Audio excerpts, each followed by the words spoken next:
Mega DSC సుమారు 16,400 పోస్టులు నియామకాలు, ఉపాధ్యాయ నియామకాలు చేయడానికి దాని మీద కూడా సంతకం పెట్టడం జరిగింది. అలాగే పెన్షన్కి సంబంధించి 4,000, 3,000 నుంచి 4,000 రూపాయలు జూలై 1 నుంచి మరి ఇంటింటి వద్దే పంపిణీ చేయడం కూడా దాని మీద కూడా సంతకం పెట్టడం జరిగింది. అయితే ఇందులో గమనించాల్సింది ఏంటంటే ముఖ్యమంత్రిగా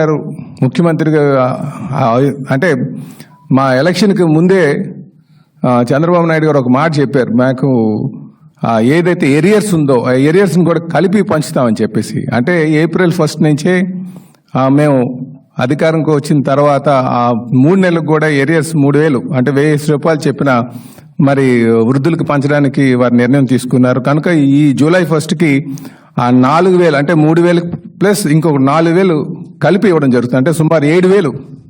ఇది కూడా మీరు గమనించాలని చెప్పేసి తెలియజేస్తూ, ముఖ్యంగా వృద్ధులకి వారికి ఎప్పుడు భరోసా కల్పిస్తూ చేస్తున్నటువంటి కార్యక్రమంగా మీరు భావించాలని చెప్పేసి ఈ సందర్భంగా తెలియజేస్తున్నాం.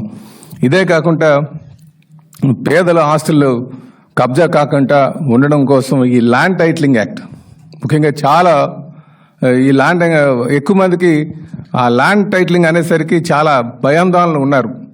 దాన్ని రద్దుపరుస్తూ కూడా వారు మరి 4వ సంతకం పెట్టడం జరిగింది. తర్వాత 5వ సంతకం ఈ స్కిల్ డెవలప్మెంట్ సెన్సస్ అని చెప్పేసి దాని మీద 5వ సంతకం కూడా పెట్టడం జరిగిందని చెప్పి సందర్భంగా తెలియజేస్తున్నాం.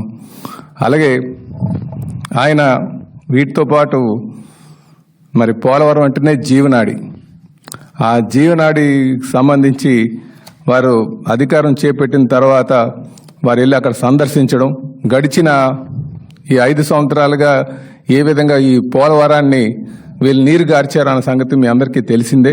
సుమారు 70,000 కోట్ల నష్టం వచ్చేటట్టుగా వీళ్ళు ఈ 5 సంవత్సరాలు ఆ పోలవరం మీద చేసినటువంటి విధ్వంసాన్ని కూడా ప్రజలందరికీ గమనించాలని చెప్పేసి ఈ సందర్భంగా తెలియజేస్తున్నాం.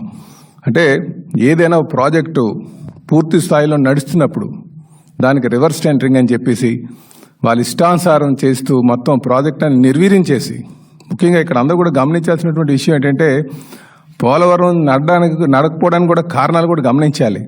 వీళ్ళు పక్క రాష్ట్రాల ప్రయోజనాల కోసం చేస్తున్నటువంటి ఆ రోజు వాళ్ళు పక్క రాష్ట్రాలకి ప్రయోజనం చేకూర్చే విధంగా వ్యవహరించారనడానికి ఇదొక నిదర్శనం అని చెప్పేసి నేను తెలియజేస్తున్నాం. ఈరోజు పోలవరం దాని నదులు అనుసంధానం కూడా చేయకుండా మూలన పడేసినటువంటి పరిస్థితి మనం గత 5 సంవత్సరాలుగా చూసాం. మేము రేపు రాబోయే రోజుల్లో ఖచ్చితంగా పోలవరాన్ని పూర్తి స్థాయి నిర్మాణం చేసి రైతాంగాన్ని ఆదుకునేటువంటి పరిస్థితి చేస్తామని చెప్పేసి ఈ సందర్భంగా తెలియజేస్తున్నాం. ఇదే కాకుండా మరి 100 నియోజకవర్గాలకు ఒక కల్ప వృక్షిలాగా అమరావతిని తయారు చేయాలని ఒక ఆలోచనతో